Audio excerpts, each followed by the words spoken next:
ಸಂಜೆ 6 ಗಂಟೆ ನಂತರ ಎಲ್ಲ ಧಾರಾವಾಹಿ ಮುಂದೆ ಕೂರ್ತಾರೆ.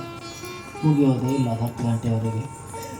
ಮುಗಿದ ಮೇಲೆ ಊಟ ಮಾಡಿದ್ರು ಅದು ಟಿ ವಿ ಮುಂದೆ ಆಗಿರುತ್ತೆ. ಆಗ ಟಿ ವಿ ನೋಡ್ಕೊಂಡು ಏನು ಊಟ ಮಾಡಿದ್ವಿ ಅಂತ ನಮಗೂ ಗೊತ್ತಿರೋದಿಲ್ಲ, ಬಡಿಸಿದವರಿಗೂ ಗೊತ್ತಿರೋದಿಲ್ಲ ಅಲ್ವಾ. ಇದು ನಮ್ಮ ಪರಿಸ್ಥಿತಿ ಆಗ್ತಾ ಇದೆ. ಅದು ಆಗಬಾರ್ದು. ನಮ್ಮ ಹಿಂದಿನವರು ಕೆಲವರು ಸಣ್ಣ ಮಕ್ಕಳಿಗೆ ಈಗೇನು ಮಾಡ್ತಾರೆ ಅಂದರೆ, ಊಟ ಮಾಡಬೇಕಲ್ವ ಮಕ್ಕಳು, ಊಟ ಮಾಡಿಸುವಾಗ ಹಿಂದಿನವ್ರು ಏನು ಮಾಡ್ತಿದ್ರು ಅಂದರೆ ಒಂದು ಕಥೆಗಳನ್ನು ಹೇಳ್ತಿದ್ರು. ರಾಮಾಯಣ ಕಥೆ ಇರ್ಬೋದು, ಮಹಾಭಾರತದ ಕಥೆ ಇರ್ಬೋದು, ಇವುಗಳನ್ನೆಲ್ಲ ಹೇಳಿ ಅವರಿಗೆ ಊಟವನ್ನು ಮಾಡಿಸ್ತಾ ಇದ್ರು ಮಕ್ಕಳಿಗೆ. ಈಗೇನು ಮಾಡ್ತಿದ್ದಾರೆ ಅಂದರೆ, ಅವರು ಓಡಾಡ್ತಾರೆ, ಇಡೀ ಮನೆ ಓಡಾಡ್ತಾರೆ ಅಂಥೇಳಿ ಅವ್ರಿಗೆ ಮೊಬೈಲ್ ಕೊಟ್ಟು ಒಂದು ಕಡೆ ಕೂರಿಸ್ತಾರೆ, ಅವ್ರಿಗೆ ಊಟ ಮಾಡಿಸಿ ಬಿಡ್ತಾರೆ. ಅವನೇನು ಊಟ ಮಾಡಿದ್ನೋ ಅವರಿಗೂ ಗೊತ್ತಿಲ್ಲ, ತಾಯಿಯವ್ರಿಗೆ ತಿನ್ನಿಸಿದ್ರಿಂದ ಆಯಿತು. ಅಂಥ ಪರಿಸ್ಥಿತಿ ಬರ್ತಾ ಇದೆ. ನಾವು ಕಥೆಗಳನ್ನು ಹೇಳುವುದನ್ನು ಮರ್ತಿದ್ದೇವೆ ಮಕ್ಕಳಿಗೆ. ಅದರ ನೀತಿಯನ್ನು ಮಕ್ಕಳಿಗೆ ಹೇಳೋದನ್ನು ಬಿಟ್ಟಿದ್ದೇವೆ.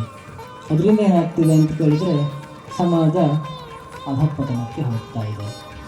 ಸಮಾಜದಲ್ಲಿ ಒಂದು ಅಪರಾಧಗಳ ಸಂಖ್ಯೆ ಎನ್ನುವಂಥದ್ದು ಜಾಸ್ತಿ ಆಗ್ತಾ ಇದೆ. ಇವೆಲ್ಲದಕ್ಕೂ ಕಾರಣ ಅಂತ ಕೇಳಿದರೆ ನಾವು ಹೇಳ್ಬೋದು ಮಾಧ್ಯಮ ಅಂತ ಹೇಳಿ. ಮಾಧ್ಯಮಗಳಲ್ಲಿ ಒಳ್ಳೆಯದು ಇರ್ತದೆ, ಕೆಟ್ಟದ್ದು ಇರ್ತದೆ. ಆದರೆ ನಾವು ಆರಿಸ್ಕೊಳ್ಳೋದು ಯಾವುದು ಅನ್ನೋದ್ರ ಮೇಲೆ ಅದು ಹೋಗ್ತದೆ. ಹಾಗಾಗಿ ನಾವು ಮಾಡಬೇಕಾಗಿದ್ದು ಮೊದಲನೆಯದಾಗಿ ಇಷ್ಟೇ, ನಮ್ಮ ಮಕ್ಕಳಿಗೆ ಕಥೆಗಳನ್ನು ಹೇಳಬೇಕು.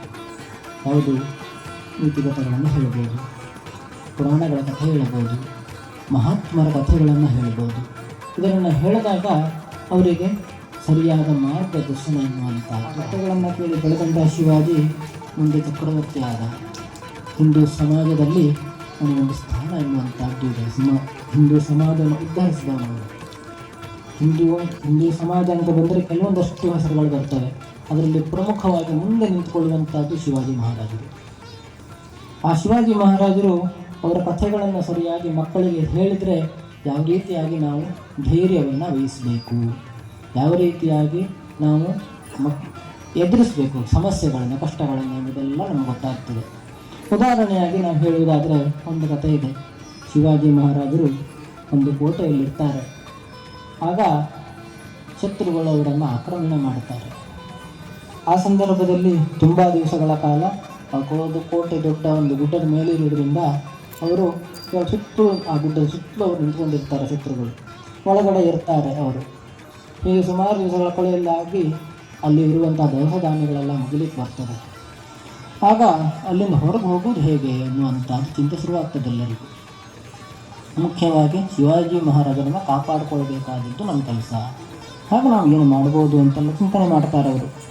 ಆಗ ಅವರಲ್ಲಿ ಒಬ್ಬ ಇದ್ದ, ಅವನು ಕ್ಷೌರಿಕನಾಗಿದ್ದ.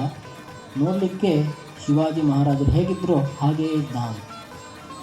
ಅವನು ಶಿವಾಜಿ ಮಹಾರಾಜ ಹತ್ರ ಬರ್ತಾನೆ, ಹೇಳ್ತಾನವನು, ನಾನು ನೋಡಲಿಕ್ಕೆ ನಿಮ್ಮ ಹಾಗೇ ಇದ್ದೇನೆ, ನಿಮ್ಮ ವೇಷವನ್ನು ಹಾಕ್ಕೊಂಡು ನಾನು ಹೊರಗೆ ಹೋಗ್ತೇನೆ ಮೊದಲು ಅಂಥೇಳಿ ಹೇಳ್ತಾನವನು. ಆದರೆ ಅವನಿಗೆ ಬೈತಾರವರು, ನೀನು ನನ್ನ ವೇಷ ಹಾಕ್ಕೊಂಡು ಹೊರಗಡೆ ಹೋದರೆ ನಿನ್ನನ್ನು ಸಾಯಿಸಿಬಿಡ್ತಾರವರು. ಅವನು ಹೇಳಿದಾಗ, ನಾನು ಹುಟ್ಟುವಾಗ ಕ್ಷೌರಿಕನಾಗಿ ಹುಟ್ಟಿದೆ, ಸಾಯುವಾಗ ಶಿವಾಜಿಯಾಗಿ ಸಾಯ್ತೇನೆ ಅನ್ನುವಂಥದ್ದು ಅವನು ಹೇಳ್ತಾನೆ. ಆದರೆ ಅದಾದ ನಂತರ ಅವನು ವೇಷ ಹಾಕ್ಕೊಂಡು ಮೇನೆಯಲ್ಲಿ ಹೋಗ್ತಾನೆ. ಅದಾದ ನಂತರ ಎದುರಿಂತಹ ಶತ್ರು ಸೈನ್ಯದವರನ್ನು ಹಿಡ್ಕೊಂಡು ಅವನನ್ನು ಸಾಯಿಸ್ತಾರೆ.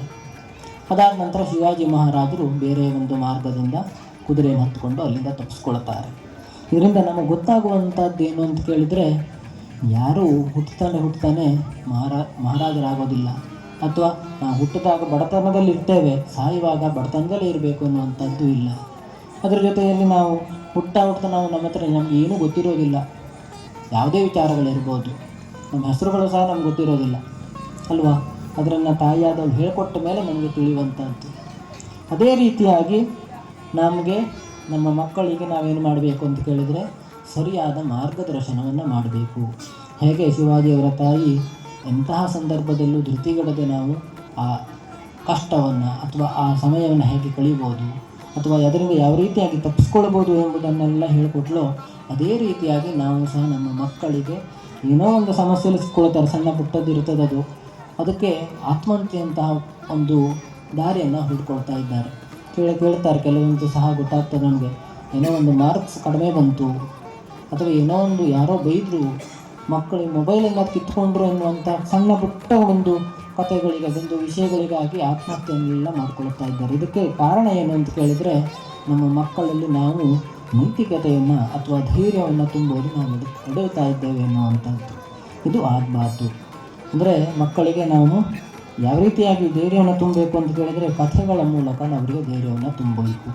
ಅದಾದಾಗ ಮಾತ್ರ ಅವರು ಆ ಸಂದರ್ಭದಲ್ಲಿ ಹೇಗೆ ನಾವು ಅವರನ್ನು ಆ ಪರಿಸ್ಥಿತಿಯಿಂದ ತಪ್ಪಿಸ್ಕೊಳ್ಬೋದು ಎಂಬುದೆಲ್ಲ ಅವರಿಗೆ ಗೊತ್ತಾಗ್ತಾ ಹೋಗ್ತದೆ. ಹಾಗಾದಾಗ ಮಾತ್ರ ಸಮಾಜ ಒಂದು ರೀತಿಯಾದ ಒಳ್ಳೆಯ ಮಾರ್ಗದಲ್ಲಿ ಹೋಗ್ತದೆ.